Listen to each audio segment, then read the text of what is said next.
προηγούμενο επεισόδιο είδαμε τη δεύτερη πολιορκία του Μεσολογγίου και την επιτυχή άμυνα των Ελλήνων απέναντι στα στρατεύματα του Κιουταχή. Όσο ο ίδιος προσπαθούσε να κάμψει το Μεσολόγγι, ο Ιμπραήμ, μετά τη μάχη των Μήλων, επιδόθηκε σε μια προσπάθεια πλήρους καταστολής της επαναστατικής δράσης στην Πελοπόννησο. Ο Κολοκοτρώνης, με την στήριξη της κυβέρνησης, συστηματοποίησε την ιδέα του ανταρτοπολέμου, καθοδηγώντας τους Έλληνες σε έναν πόλεμο φθοράς με τον εισβολέα. Ο Ιμπραήμ, παρά τον έλεγχο των αστικών κέντρων, δεν κατάφερε να βρει μια λύση και τελικά εγκατέλειψε την Πελοπόννησο προκειμένου να αναλάβει την πιο συμβατική πολιορκία του Μεσολογγίου. Στα τέλη του 1825, ο Ιμπραήμ αποβιβάστηκε με 15.000 στρατό, πλησιώνοντας τους 10.000 που είχαν απομείνει στον Κιουταχή. Τακτικό και άτακτο πεζικό, ιππικό και πυροβολικό πήραν θέσεις δίπλα στον Κιουταχή, ο οποίος, δυσαρεστημένος με την αλαζονική στάση του Ιμπραήμ, αρχικά απέσυρε τα στρατεύματά του από την πρώτη γραμμή. Το πυροβολικό του Ιμπραήμ, που το διοικούσαν Γάλλοι αξιωματικοί, ξεκίνησε αδιάκοπο βομβαρδισμό της πόλης. Οι υπερασπιστές του Μεσολογγίου ανέρχονταν περίπου στους 4.000 άνδρες. Ώσπου να φτάσει ο στρατός του Ιμπραήμ, οι υπερασπιστές του Μεσολογγίου επιδιόρθωσαν όσο μπορούσαν τα οχυρωματικά έργα της πόλης, αλλά και των γύρω νησίδων, και ετοιμάστηκαν για την πολιορκία. Οι επόμενοι 2 μήνες ήταν γεμάτοι προπαρασκευαστικά έργα και βομβαρδισμούς και από τις δύο πλευρές. Στις 19 Φεβρουαρίου, ο Αιγυπτιακός στόλος ενίσχυσε τον Οθωμανικό. Η κίνηση αυτή απέκλεισε όλα τα περάσματα της λιμνοθάλασσας προς το Ιόνιο πέλαγος και έτσι ο εφοδιασμός για το Μεσολόγγι έγινε ακόμα πιο δύσκολος. Νωρίς το πρωί της 26ης Φεβρουαρίου, 40 πλοιάρια με στρατεύματα από την Άσπρη Αλική και 18 βάρκες του στόλου με μία σαλούπα από τον Άγιο Σώστη προσέγγισαν το Βασιλάδι. Συνολικά, πάνω από 1.500 Αιγύπτιοι και Τούρκοι έρχονταν αντιμέτωποι με τη φρουρά των 200 Ελλήνων. Η μάχη ήταν σκληρή, με τον Χουσεΐν Μπέι, γαμπρό του Ιμπραήμ, να ηγείται της επίθεσης. Μια άτυχη στιγμή όμως, η ανατείναξη της πυρηναποθήκης των αμυνωμένων είχε σαν αποτέλεσμα την αναστάτωση των ανδρών της φρουράς. Οι Αιγύπτιοι, εκμεταλλευόμενοι την ευκαιρία, αποβιβάστηκαν στο Βασιλάδι και σκότωσαν πολλούς από τους υπερασπιστές του. Όσοι Έλληνες γλίτωσαν, ρίχτηκαν στη θάλασσα και έφτασαν στο Μεσολόγγι κολυμπώντας. Σημαντικές ήταν όμως και οι απώλειες των Αιγυπτίων. Στις 28 Φεβρουαρίου ξεκίνησε η πολιορκία της νησίδας Ντολμάς. Με 18 κανόνια και βομβοβόλα, Τούρκοι και Αιγύπτιοι χτυπούσαν από τη φοινικιά τους 200 Έλληνες πολεμιστές. Ταυτόχρονα, 2.000 περίπου Τούρκοι και Αιγύπτιοι πραγματοποιούσαν απόβαση στον Ντολμά, γιατί η απόσταση ήταν μικρή και τα νερά ρηχά. Παρά τη μεγάλη γενναιότητα και καρτερία που έδειξαν οι αμυνόμενοι, οι Τουρκοαιγύπτιοι κατέλαβαν το νησί έχοντας 300 νεκρούς και τραυματίες. Όλοι οι Έλληνες έπεσαν ηρωικά. Το Αιτωλικό βρισκόταν πλέον τελείως αποκομμένο. Μπροστά στην επικείμενη επίθεση, η φρουρά ολιγοψύχησε και συνθηκολόγησε. Ο Ιμπραήμ τους άφησε να φύγουν όλοι ελεύθεροι, κρατώντας ως αντάλλαγμα μια κοπέλα σκλάβα για το χαρέμι του. Στις 25 Μαρτίου, ο στολίσκος των Τούρκων κατευθύνθηκε ευνηδιαστικά προς την Κλίσοβα.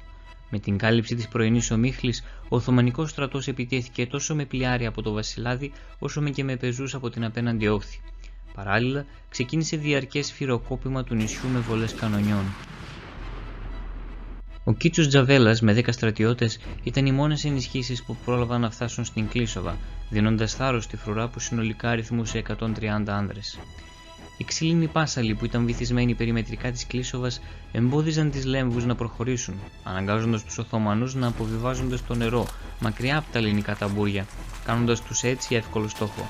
Παρά τις μεγάλες απώλειες όμως, οι Τουρκαλβανοί κατάφεραν να πλησιάσουν την Κλίσοβα. Οι υπερασπιστές του νησιού ενετέλειψαν τότε το πρόχωρο και πήραν θέσεις στη στέγη της εκκλησίας. Ήταν τόσο πυκνά και εύστοχα όμως τα πυρά των Ελλήνων, ώστε αναγκάστηκαν να οπισθοχωρήσουν προς τα πλοιάρια. Ο Κιουταχής μέχρι το μεσημέρι επιχείρησε 6 αλλεπάλληλες επιθέσεις, που απέτυχαν παταγωδώς. Στην τελευταία τέθηκε επικεφαλής ο ίδιος, όμως τραυματίστηκε στην κνήμη και υποχρεώθηκε να αποσυρθεί. Η είδηση για τον τραυματισμό του διαδόθηκε ταχύτατα. Οι στρατιώτες του πανικόβλητοι τράπηκαν σε φυγή παρά τις προσπάθειες των αξιωματικών. Οι ηττημένοι Τούρκοι υποχώρησαν αφήνοντας στο πεδίο της μάχης 1.500 νεκρούς και τραυματίες. Στον αγώνα τότε μπήκαν οι δυνάμεις του Ιμπραήμ, με επικεφαλής αυτή τη φορά τον Χουσέιν Μπέι. Η μάχη συνεχίστηκε μέχρι το βράδυ, οπότε και ο Χουσέιν Μπέι έπεσε νεκρός από ελληνικά πυρά, με το θάνατό του να σκορπίζει πανικό στο στράτευμα. Η νύχτα προστάτευσε τους Αιγυπτίους από την ασταμάτητη ορμή των Ελλήνων. Τουλάχιστον 1000 Αιγύπτιοι έχασαν τη ζωή τους, ενώ σχεδόν όλοι όσοι βρέθηκαν τραυματισμένοι εκτελέστηκαν.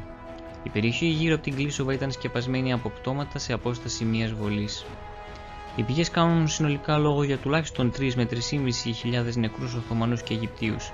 Από την άλλη, οι Έλληνες είχαν μόλις 50 νεκρούς και τραυματίες. Παρά τις στρατιωτικές επιτυχίες όμως, ήδη από τα μέσα Φεβρουαρίου η κατάσταση μέσα στο Μεσολόγγι ήταν δραματική, καθώς τρόφιμα και πολεμοφόδια τελείωναν. Οι πείνα και οι ασθένειες εξασθενούσαν τη φρουρά της πόλης και προκαλούσαν πολλούς θανάτους. Στις 31 Μαρτίου, ο Μιαούλιος προσπάθησε για μια ακόμη φορά να διασπάσει τον αποκλεισμό και να αφοδιάσει το Μεσολόγγι. Ο πολύ μικρός όμως στολίσκος του ιτήθηκε στην ναυμαχία κοντά στον Άραξο, ενώ ο ίδιος ο Μιαούλης λίγο έλειψε να συλληφθεί.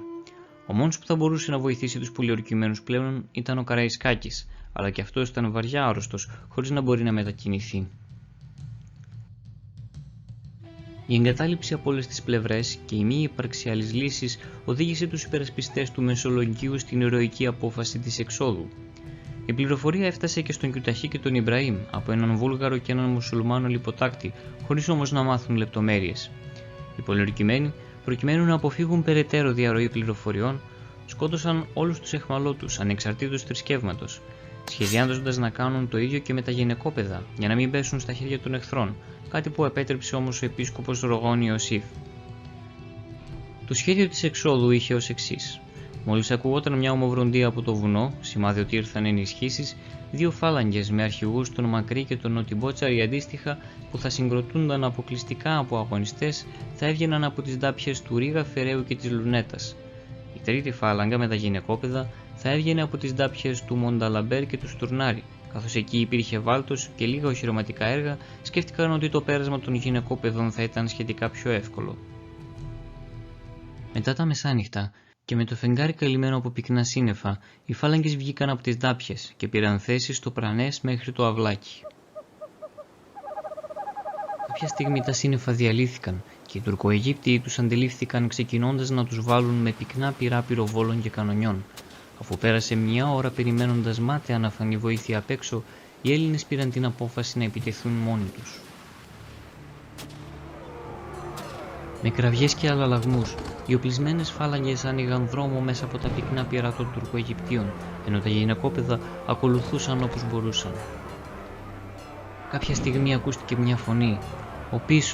«Ο πίσω μωρέ παιδιά». Κανείς δεν θα μάθει ποιανού ήταν αυτή η φωνή.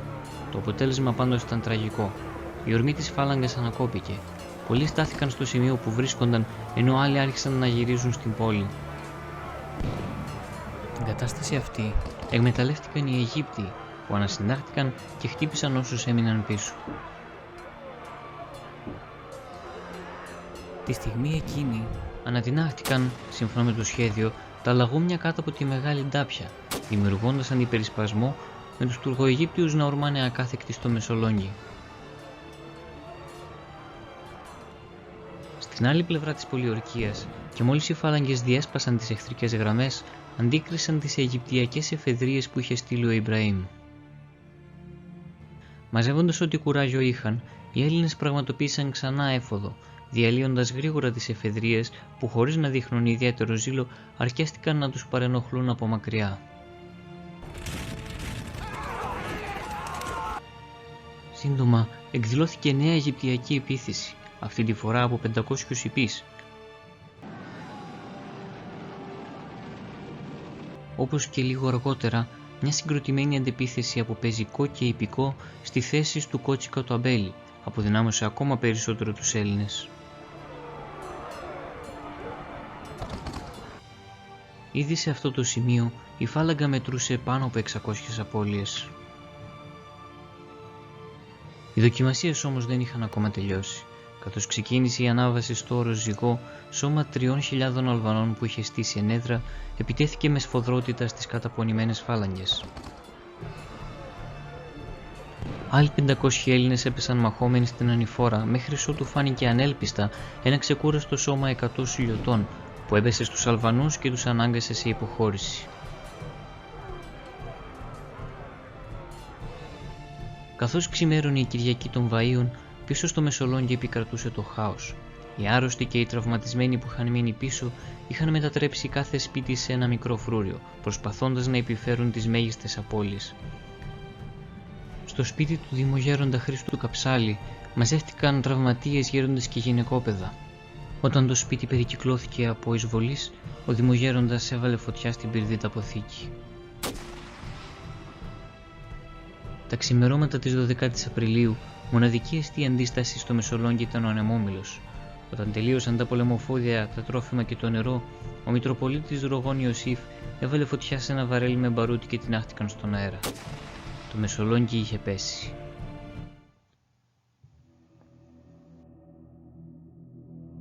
Οι πληροφορίες για τις απώλειες των Ελλήνων κατά την πολιορκία και την έξοδο είναι συγκεχημένες. Από τους 3.000 άνδρες που πήραν μέρος στην έξοδο, μόνο 1.300 έφτασαν στο στρατόπεδο του Καραϊσκάκη, μαζί με 13 σουλιώτισσες. Γύρω στα 6.000 γυναικόπαιδα οδηγήθηκαν στα σκλαβοπάζαρα, ενώ τα υπόλοιπα βρήκαν τραγικό θάνατο. Από την άλλη, οι απώλειες για τους Τουρκοαιγυπτίους ανήλθαν σε 5.000 άνδρες. Όσοι γλίτωσαν από το Μεσολόγγι έφτασαν τελικά στο Ναύπλιο. Η θυσία του Μεσολογγίου πρόθεσε το ελληνικό ζήτημα όσο καμία άλλη νίκη, συγκλονίζοντας την Ευρώπη. Ο Κελαχής όμως βάδιζε ήδη με κατεύθυνση την Αθήνα. Το κανάλι μας θα καλύψει όλες τις σημαντικές μάχες της Επανάστασης του 21, αλλά και της νεότερης ελληνικής ιστορίας. Γι' αυτό μείνετε συντονισμένοι και πατήστε εγγραφή. Είμαστε η Historia Grecia και θα τα πούμε την επόμενη φορά.